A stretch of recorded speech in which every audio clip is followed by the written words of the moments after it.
The Panama Papers. Is Leaktivism a powerful good or simply theft? And can data leaks curb corruption and hold the powerful to account? Also on today's programme, Iceland's pirate politics. After the Prime Minister falls, could a new anti-establishment order be about to take over? And in Picture This, a gut-wrenching reminder. John Kerry visits Hiroshima 7 decades after it was destroyed by an American nuclear bomb.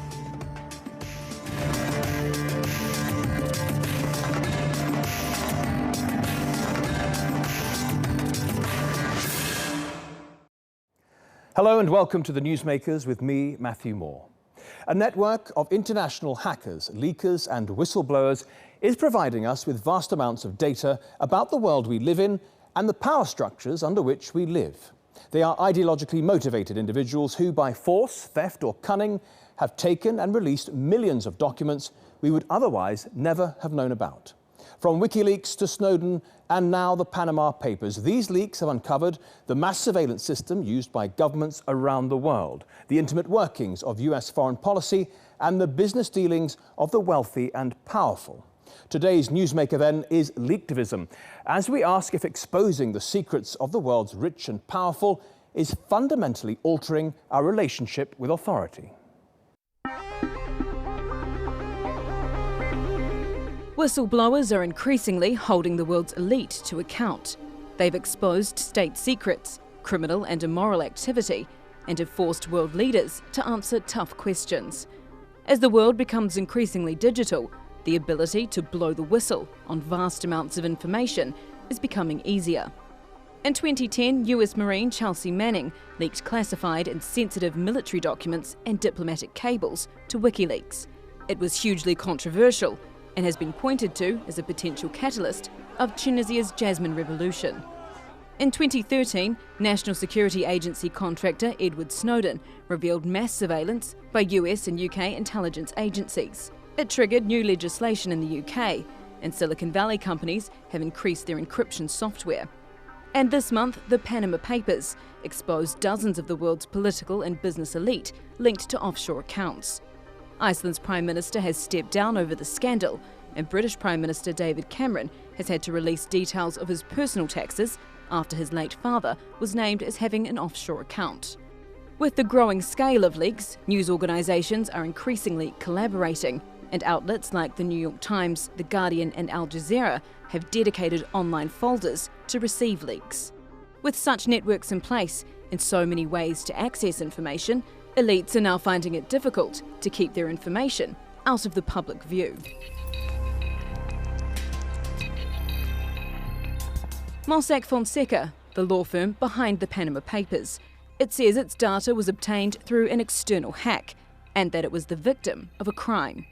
Hacktivism like this is increasingly being used as a tool to enforce change and hold people accountable. We are held by a code of honor to protect those who are defenseless. Groups like Anonymous have declared cyber war on a range of targets, from Daesh to the BBC to Donald Trump, and even other hacker groups. Hacktivism and whistleblowing claim to work towards a perceived greater good, and are tools that give power back to the people. But is a crime to reveal another crime or injustice really justified? In the wake of Chelsea Manning and Edward Snowden, the United States has cracked down on whistleblowers. More have been prosecuted under President Barack Obama's watch than all previous presidents combined. And he established the Insider Threat Program to detect and deter insider spies. But as authorities scramble to protect themselves in the battle for information control, will Leaktivism increasingly hold the political elite to account? Or does it pose more of a threat to the greater good? Yvette McCullough, The Newsmakers. Well, joining me now to discuss whether whistleblowers and leakers are a powerful good or not, in Washington, D.C. are two former CIA analysts who take very different positions. Fred Fleitz is now with the Center for Security Policy, and Ray McGovern. Gentlemen, thank you very much for joining me from Washington. Mr. Fleitz, if I could just start with you. Let's go with the fundamental question. What is wrong with leaking information that helps to reveal a crime or a wrongdoing? Well, the problem is these people are criminals. They're taking the law into their own hands. Who elected them to do this? They're stealing information, deciding on their own whether it is appropriate to provide this information to the public, information that's private. This is what Edward Snowden did. He is a criminal who has endangered national and international security. We might want to praise what happened with the Panama Papers, but again, I asked, who elected these people? Who gave them the authority to commit theft and provide all this information to the public? What do you make of that, Ray McGovern? Whistleblowers usually labor under circumstances where it is impossible to tell the truth. And that's why I think we desperately need whistleblowers, if only to point out when our Constitution, the supreme law of the land, which I took several oaths to abide by and protect, when our Constitution is being violated willy-nilly. The reason I stress the business about being an analyst is because when you're an analyst, you cannot serve two bosses. Mr. Fleitz has bragged about serving two bosses at the same time, the CIA and political motivated people like John Bolton, the quintessential neocon, and worst of all, the head of the House Intelligence Committee, who approved waterboarding and other parts of torture and threatened to take action against Iran on false pretenses, just as several years earlier, action against Iraq was taken on false pretenses. Fred Fleitz, would you like to respond to that?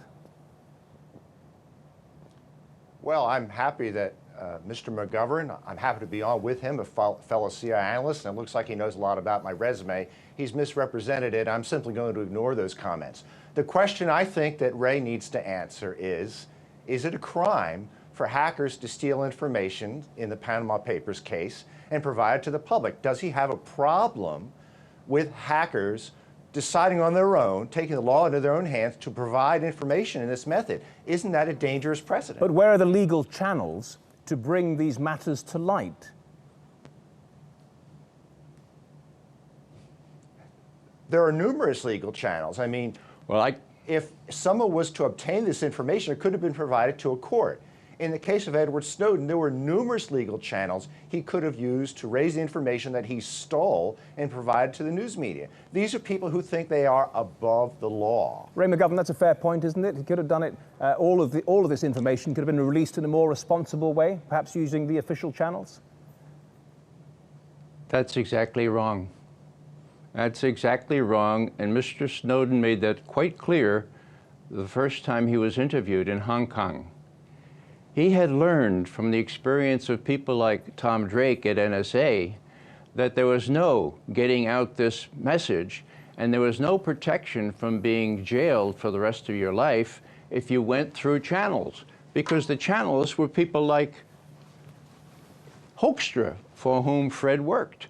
They're the people that defended torture, that defended all manner of abuses of our Constitution. So when Snowden got to Hong Kong, the first thing he said is, I'm thankful for Tom Drake. He went through 4 years of persecution at the hands of the Department of Justice of the United States of America.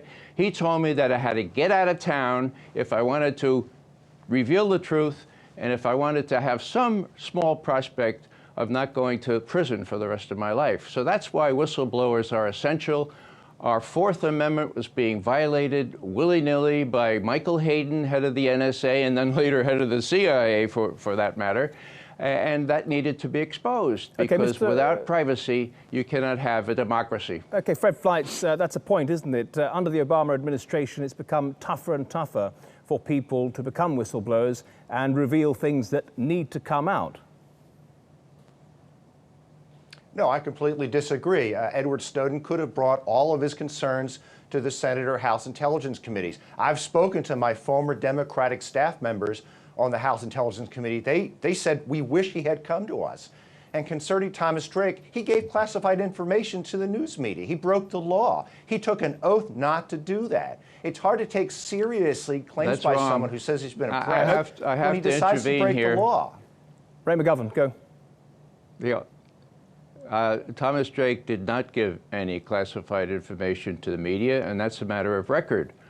When his case was finally driven out of court by the judge said to the Department of Justice investigators who had falsified documents by retroactively classifying them and then saying they found them in Mr. Drake's house, he said to those Justice Department attorneys, don't you ever dare bring a case like this to my court again based on flimsy, contrived, and ex post facto classified information. All charges, all felony charges dismissed. Let's just bring this back to the Panama Papers, Mr. McGovern. And Mr. Fleitz earlier was saying that this information could have been submitted to a court rather than being given to 100 journalists, say. What is wrong with taking that channel, for example?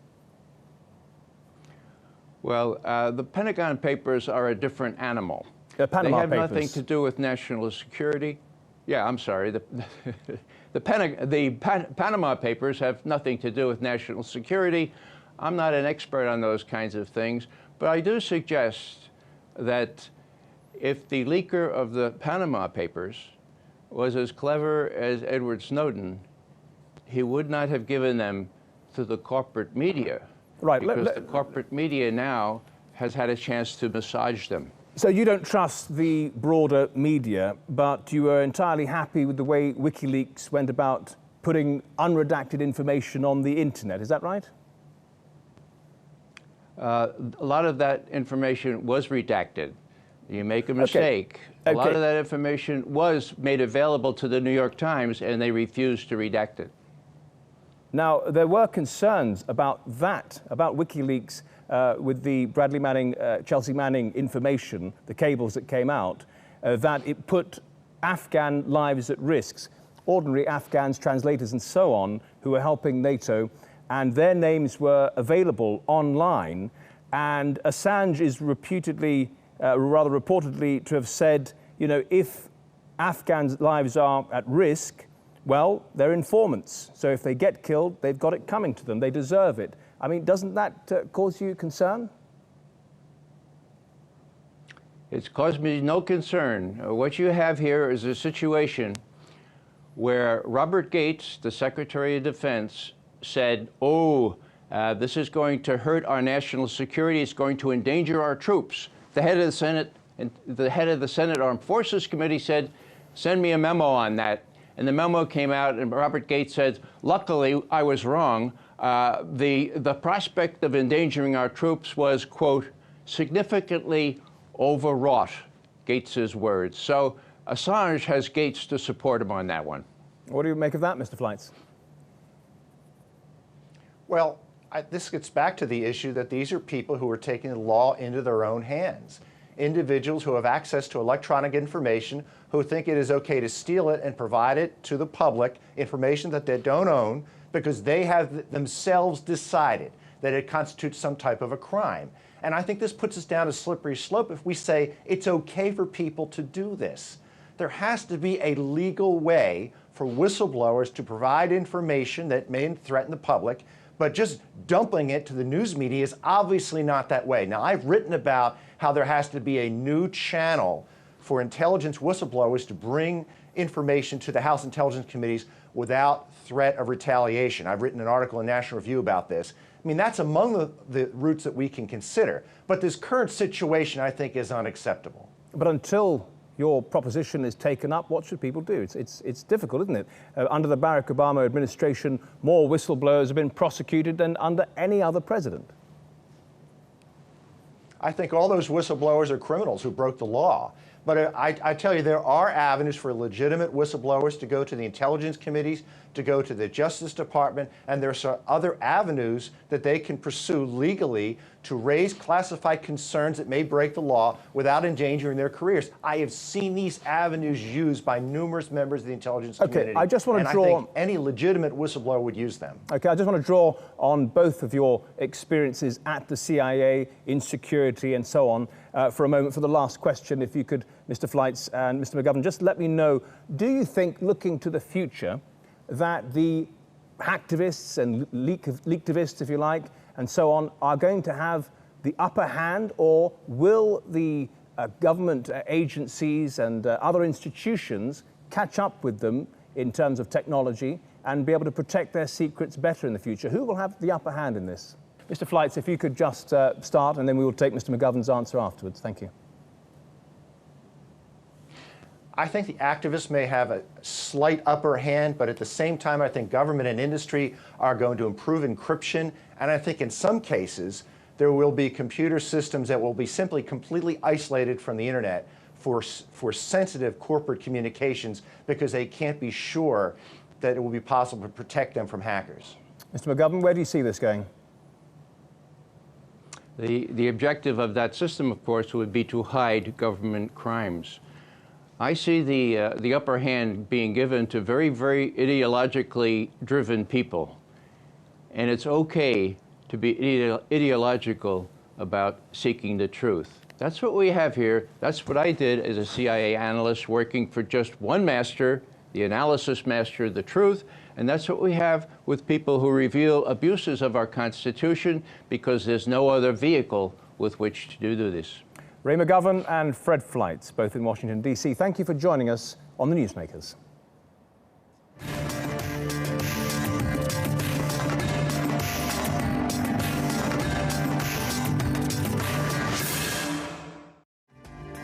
Still to come on the Newsmakers, could the Panama Papers put pirates in power? We're talking about Iceland's anti-establishment party that could win the next election. And in Picture This, history is made in Hiroshima as John Kerry becomes the first Secretary of State to visit the city. Now, last week, Iceland's Prime Minister became the first casualty of the Panama Papers. He was forced to step aside as Icelanders protested against him in their thousands. His resignation has made way for the already popular Pirate Party to come to the fore. The Newsmakers' Francis Collings explains how an anti-establishment party grounded in cyber policy is trumping traditional politics.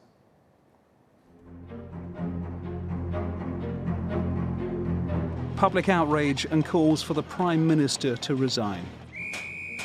Last week, Iceland's Premier became the first major casualty of the Panama Papers. I have been willing to put the interests of the people of Iceland first, even when it's at a disadvantage to my own family. The people of Iceland did not agree. More than 26,000 of them signed a petition calling for Gunnlaugsson to resign, following revelations of his financial past. An interim Prime Minister was appointed, and just days later, the government survived a vote of no confidence, and its parliament survived another motion for it to dissolve. All this in 1 week. The revelations have shaken up Icelandic politics. Power and money corrupts, and parliamentarians have not been capable of doing their work when it comes to listening to what the nation wants. Birgitta Jónsdóttir, WikiLeaks supporter and leader of the Pirate Party. The group was already gaining ground before the Panama Papers scandal. It gained 3 seats in parliament in Iceland's last elections. And now public opinion for the anti-establishment organisation is gaining traction.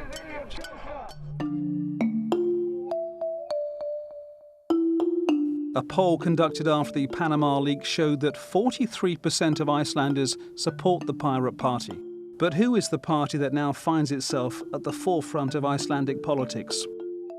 The libertarian movement began in Sweden in 2006 before spreading to over 40 countries. The party campaigns for transparency and responsibility in politics, freedom of information and direct democracy.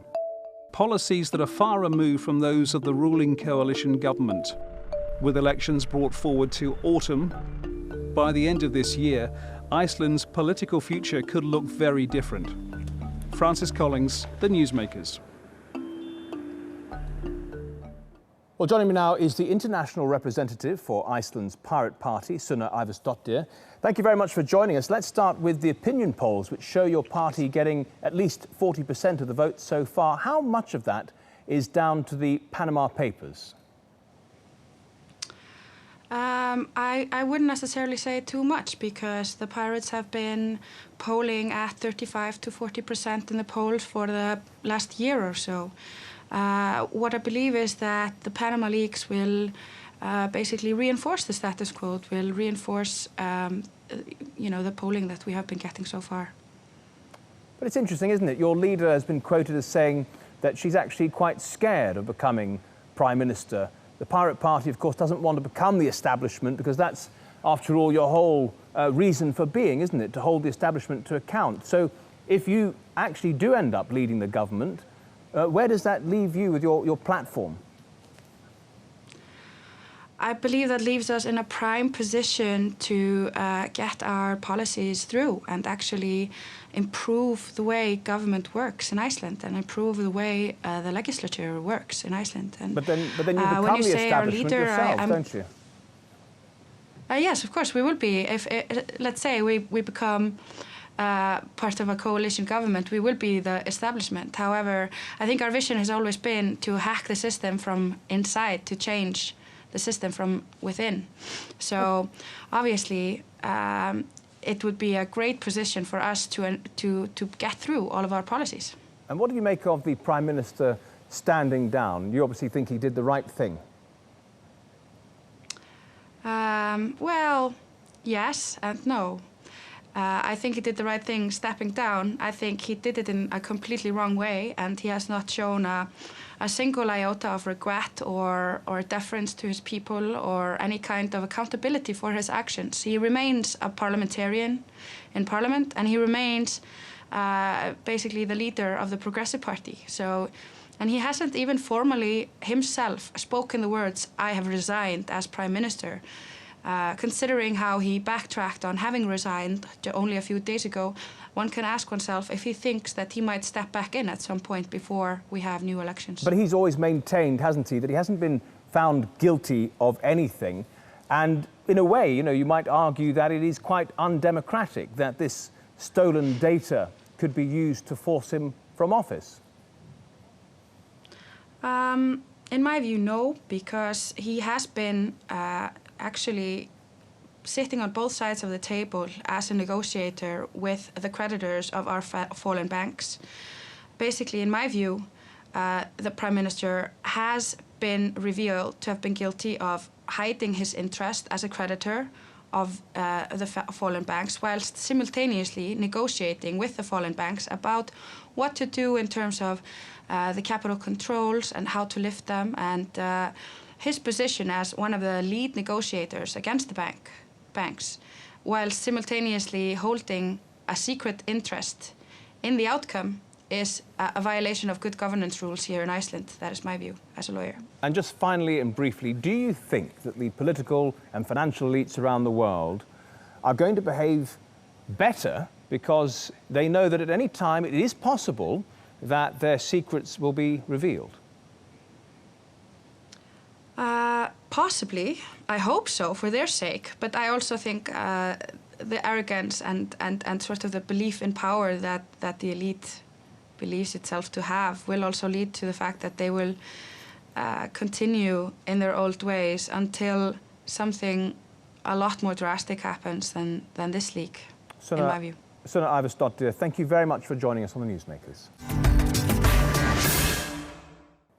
Now, in today's Picture This, the US Secretary of State, John Kerry, has visited Hiroshima as he attends a G7 summit in Japan. It makes him the most senior US official to visit the city and its memorial since the US dropped a nuclear bomb on it in 1945. Let's take a look.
Today's newsmaker has been so-called Leaktivism, as we asked if data leaks and their revelations are providing a new means of challenging traditional power structures. Leak advocates see it as a form of social protest, holding the world's elite to account. But is it, as its detractors claim, simply illegal hooliganism? The Panama Papers have already led to the resignation of Iceland's Prime Minister. Elections in the country will take place later this year, and it's thought the anti-establishment Pirate Party could win. Now, they've campaigned on a platform of social change. But what happens when the anti-establishment becomes the establishment? You've been watching this edition of the Newsmakers with me, Matthew Moore. Thanks for watching. Goodbye.